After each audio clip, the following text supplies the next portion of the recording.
Hello and welcome back. Um, First question, are you new to homeschool? Do you wonder where to start? So, hello, welcome to my channel again. If you're new to homeschooling, let me start by saying something I wish every new homeschool parent could hear. Take a deep breath. You do not have to have everything figured out before you begin.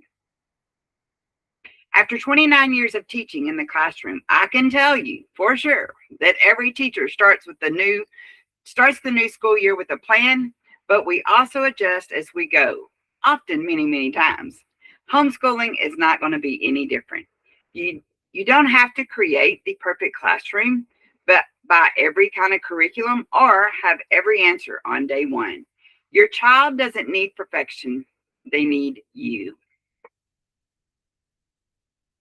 Step one, decide what your goals are. Ask yourself, what do I want my child to learn this year? What subjects are required in my state? What is most important for our family? And I'm just going to take a brief moment here to explain. I am a teacher in Texas. And so I know in Texas we have what we call the TEKS, TEKS. You can find them on the TEA website and just look up your uh, student's grade level, first grade, second grade, whatever it might be, and it will list all the skills that that we as teachers are to teach in a given year. I'm going to do a video in the future on that, just kind of explaining to you kind of what you need to know. And that way, if you want to follow it as a homeschool parent, you can, or maybe if your child is in public school and you have questions about what they're supposed to be learning, that way you'll know. But that's in a future video. So just remember, every homeschool family looks different. Don't feel pressure to copy someone else's homeschool. Step two, start with the basics, especially for younger children. Focus on the core subjects, reading, writing, and math. Science and social studies are important too, but if you're feeling overwhelmed, begin with the basics and build from there. And I also want to say here, as far as social studies and science, there's a lot of science experiments you can do at home, a lot of history, probably in your neighborhood or in, areas around you that you could go and visit and learn some history. Also, there are a lot of YouTube videos that can really show your students the things that are out there to learn about in history and science. There's a lot of great YouTubes, and I will hopefully be able to do a video on that in the future of some of those that I highly recommend that I've used in my classroom for many years. Step three, keep supplies simple. You do not need a classroom full of materials. Start with things like pencils, crayons or colored pencils, paper, scissors, glue, dry erase board and marker, which is one of my favorites. You can do so much with dry erase boards. A few good books. You can always add more later if you need to. And honestly, if you have a dry erase board and some markers, I think that's a great place to start. So don't feel like you have to have just everything that's on our supply list that the school districts give out. Don't feel like you have to have all that. Step four, create a comfortable learning space. It doesn't have to be a fancy homeschool room. You can use your kitchen table, your couch, a small desk, even outside on a nice day. Learning can happen almost anywhere.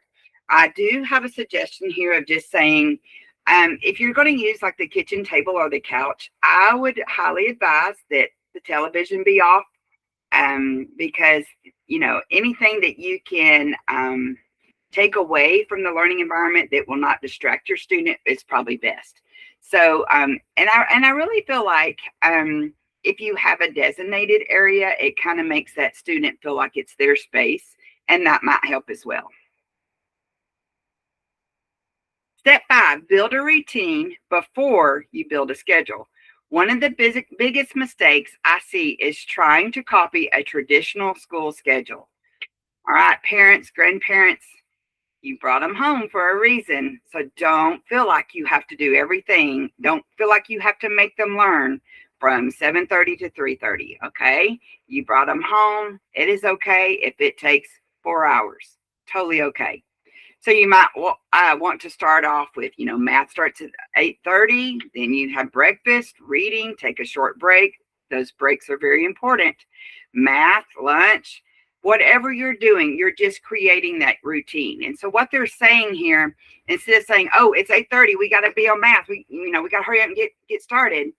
Just as long as you have that routine that they know, okay, I'm going to eat breakfast, and I know when I get through eating breakfast, I'm going to start reading or I'm going to start math, whatever you choose to do as a parent. Don't necessarily put a time on the clock with whatever you're doing, okay? And as you go throughout the year, you will probably notice that, okay, breakfast doesn't take as long and math doesn't take as long, and uh, your workday may even become less because they're in such a routine. But the most important thing is establishing that routine. Children often do better at knowing what comes next than worrying about what the exact time. Okay, they just need to know the flow. All right, that's a good one. Know the flow. Step 6, keep lessons short. Young children do not need to sit for hours.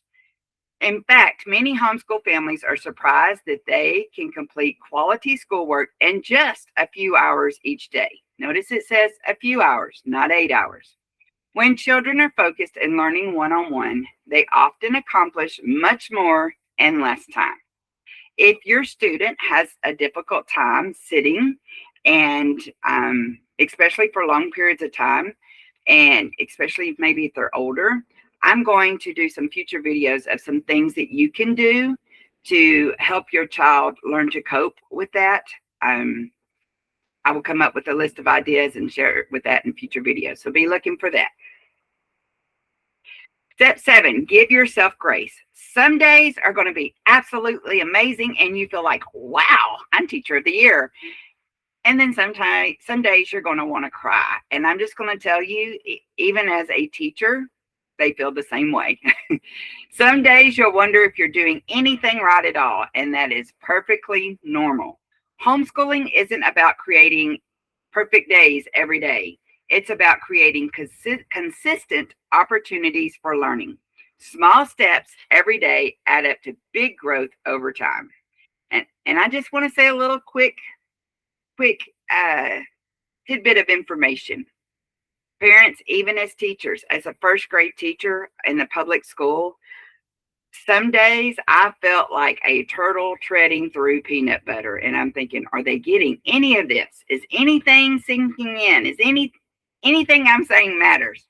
But I'm telling you, about February, March, those light bulbs are going to start going off and you're going to see a difference. If you are consistent and you develop that routine and they know, I promise you, you will see a difference come February, March. Sometimes it's April again. Don't judge your kid against another kid. Don't even judge your kid against another one of your kids, okay? Even siblings can learn at a different pace. So you take one day at a time, and I promise you that peanut butter will not be there. It will be more like a rabbit trying to get through peanut butter. So just give it time. Don't compare your beginning to someone else's middle. Social media can make it seem like everyone else has this beautiful homeschool room, color-coded lesson plans, and children who happily sit and learn all day. That's rarely real life. Every family has hard days. Focus on what works for your child and your family. And again, even siblings can be different. So don't compare them with their siblings. My biggest advice, if I could give every new homeschool parent just one piece of advice, it would be this. Keep it simple. Don't try to do everything at once. Master one routine and build one habit at a time. Okay? Again, the routine is important. Celebrate one success at a time. You can always add more later. Your child is learning every single day, not just from books, but from watching your patience, your encouragement, your perseverance, and your love. And that may be one of the greatest lessons they'll ever learn. I'd love to hear from you. Are you brand new to homeschooling, thinking about homeschooling, or have you been homeschooling for a while? Tell me in the comments. I'd love to know where you are on your homeschool journey. If you have been homeschooling for a while, share your tips and tricks below. Please feel free to share anything you can.